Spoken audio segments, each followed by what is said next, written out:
So, light-emitting diodes, basic symbol is a diode with some arrows off to one side pointing away from the device. That's the indicator that this device is giving off something, and in fact, what it's giving off is light. It gives off light when it's forward biased.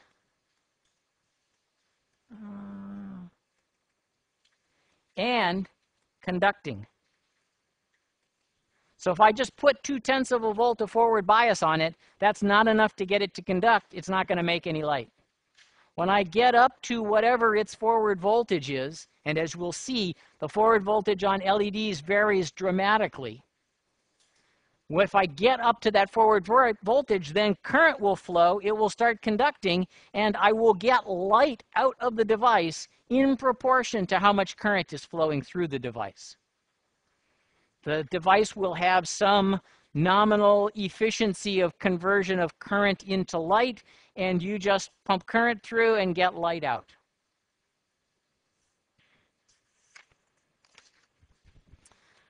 All right, so here's the big difference. Whereas for ordinary silicon diodes at moderate current levels, a few milliamperes, we are down at 0.6 volts. This device is on the low end for LEDs. This is probably a red LED, no, an IR LED at this point, 1.2 or so volts. That's just the fact of life. In order to get a set of semiconductor materials that will actually emit light when current is going through them, the result is that you have to have a substantially higher forward voltage in order to get that current to flow. We'll be operating LEDs down in sort of this region for most of the time. The sort of standard size LEDs, as we'll see, their typical operating current is about 20 milliamps. There are some ultra-high efficiency, low-power LEDs that you can buy that operate at about 2 milliamps. But beyond 100 milliamps, that will be beyond the at least continuous operating regime for most any of these LEDs. Okay, what do they look like? Sort of bad picture. But they have this sort of domed case to them. The color on the LEDs varies. Be very careful of this, okay? You'll pick up LEDs where it's really obvious. The package is red, it's going to emit red light. They've put a red filter on the package by tinting the epoxy that encapsulates it. And so you'll find them with red and green and yellow tints to the case. You'll also find them in what they refer to as water clear. So clear, glass-like, so that there's no indication at all of what the color is for the device. And why that is relevant to you is that because they're not only emit in the visible spectrum, but they emit in the infrared spectrum. In fact, I would say the most common usage that we're going to have for LEDs is going to be with infrared LEDs. And so you have an IR LED as part of your kit, or you will when we get all of the kits.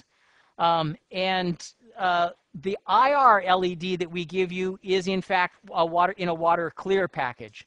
The red LEDs that we will give you will be in a red tinted package to make it easier for you to distinguish. Another useful tidbit about IR LEDs. If you, with a resistor in series now, if you power up the LED so that so current is flowing through it. With visible LEDs, it's really obvious that you got it in the right polarity and everything is working. It's going to light up. You're going to see it. With infrared LEDs, we don't see it. We don't see IR LED.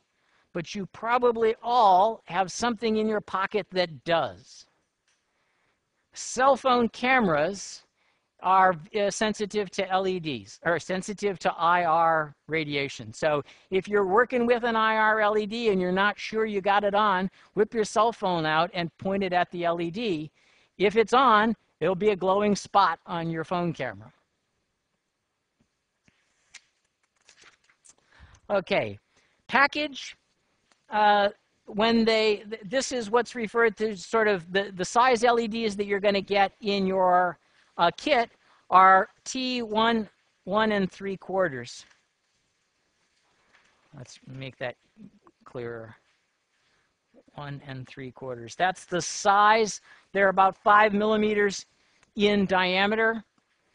There are two leads, the anode and the cathode. There will be a dot or a notch or sometimes a flat on one side of the device. With LEDs, it's most commonly a notch, and that indicates the anode lead of the package. The cathode, if you've got a new package or a new device right from the manufacturer, the cathode lead will be longer than the anode lead. Just be careful of that, because the first time somebody starts putting it into a breadboard, they're likely to clip the leads and not necessarily get them of equal length, and you could be fooled. The notch on the side of the package is a much better indicator for what the appropriate polarity is for the device.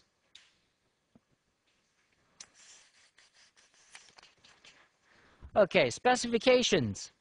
So all the devices that we're going to encounter will have power dissipation specifications or power dissipation limitations.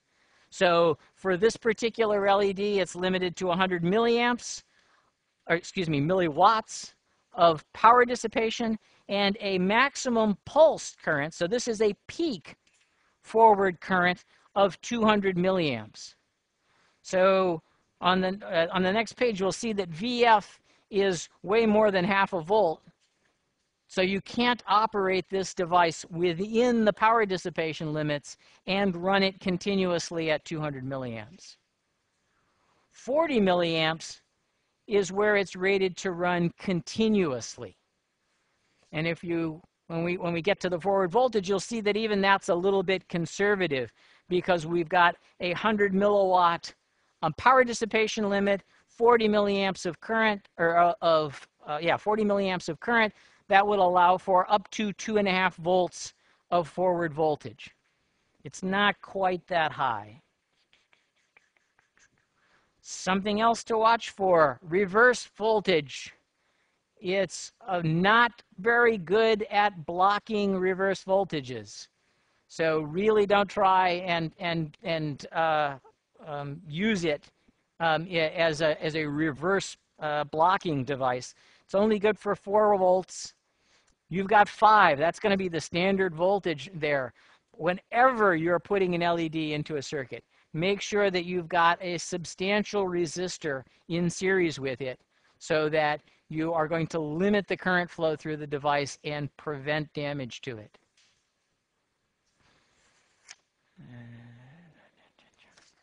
Okay, what's the power dissipation?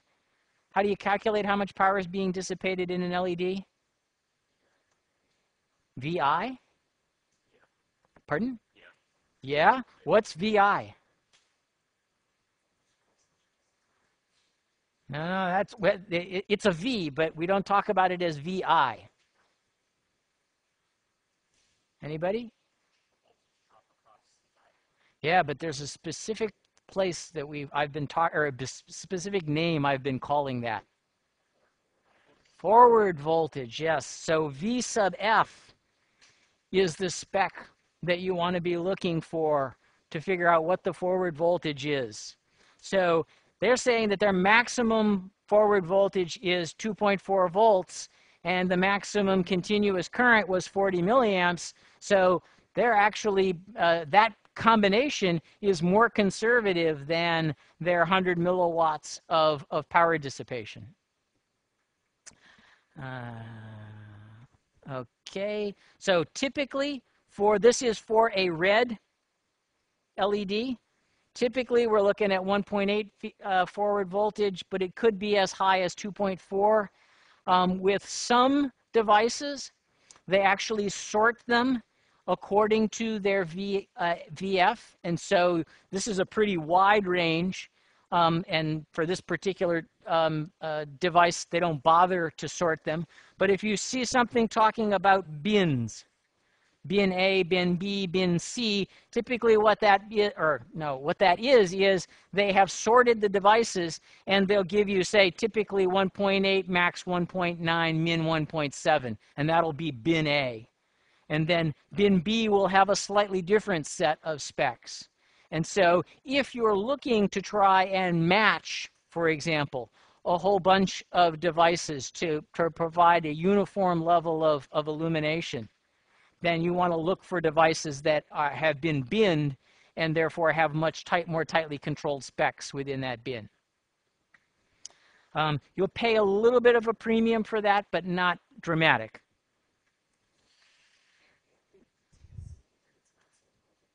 Can it be operated continuously at its maximum voltage? Anybody? Yes. Why? You're right. Well, it's not so much that it's meant to be operating, but the answer is yes if we keep the current below 40 milliamps.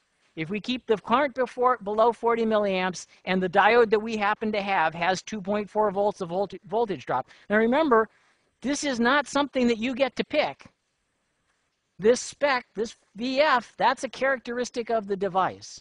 So you don't get to operate it at 2.4 volts. It will have 2.4 volts of VF if that's the way it came out of the manufacturer. And as long as you limit the current to 40 milliamps or less, you will have met all of the power dissipation limits for the device, and it should operate at that in that mode for as long as it would if it was operated at a lower, if it was a device that had a lower VF. Yes.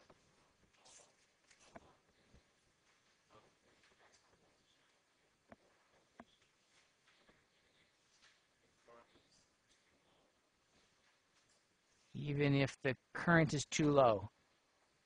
I'm not sure.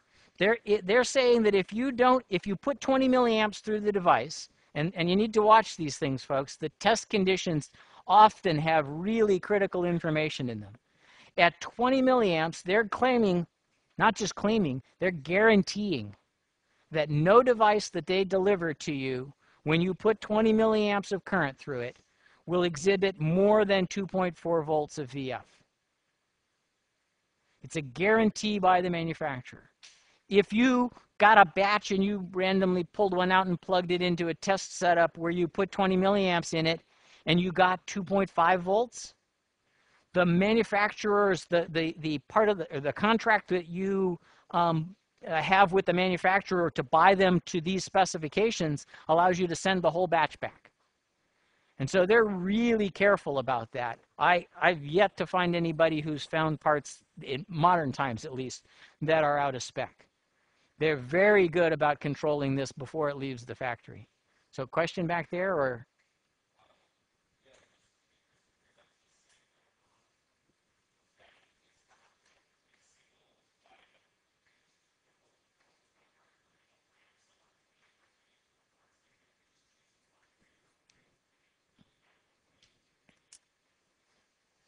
Exactly. The voltage on a device, the forward voltage on a device is going to be fixed by the characteristics of that device. So if I just randomly picked, if I picked 100 of them out of the bin, the most common I would find would be about 1.8 volts, but I could find one that could be as high as 2.4 volts when I was putting 20 milliamps through it. When I put 40 milliamps through it, the voltage is going to go up.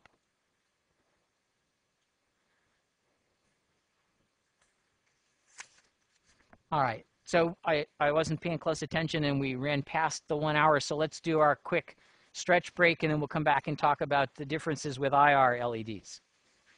Okay, enough of that. All right, so Hello. Uh, Seriously, folks, the stretch break is supposed to be quick to allow for the fact that we have to sit here, or you have to sit here, and I have to stand here for an hour and 50 minutes. But I always have more stuff than I have time for, so please just sort of stretch, stand up, stretch, talk. But when I say it's time to go, let's go. So IR LEDs. Different from visible LEDs in only two substantial ways. One, the peak emission wavelength. It's a much longer wavelength. It's down into the infrared. It's relatively near infrared, but it's still beyond where we can see it. So that's one difference. The other difference is that you're going to notice as a designer is that the VF on these devices is lower, typically the lowest of all of the LED types that you're going to run into. Other than that, there's no difference between using visible LEDs and using infrared LEDs. Yes. The difference in voltage is due to the difference in the energy of band gap, I think is the term for the semiconductor materials. In order to get the long wavelengths, it just has a lower band gap.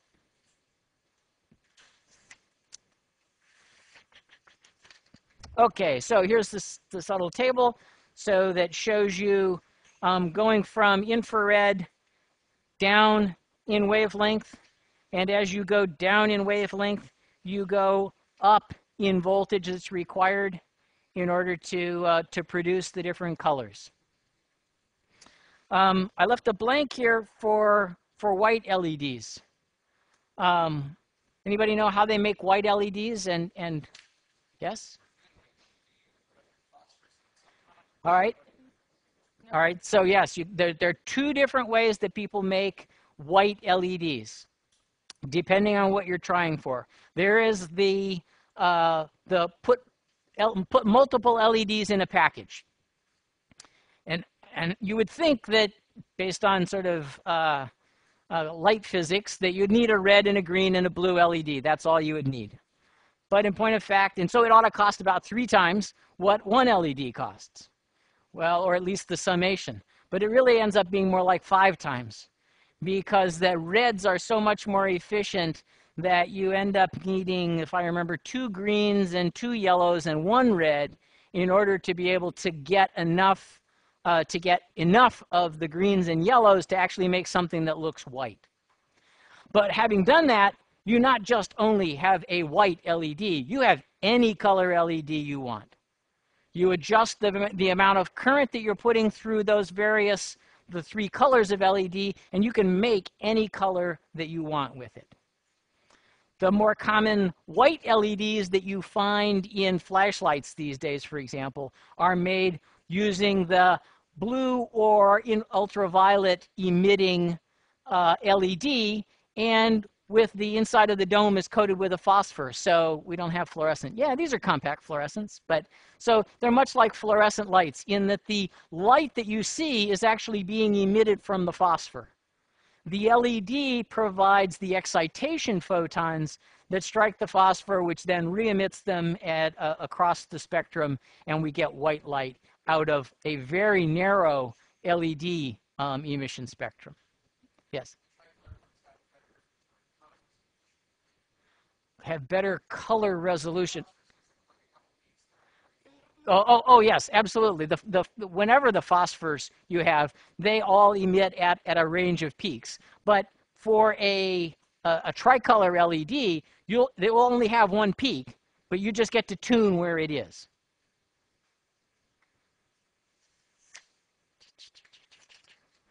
All right.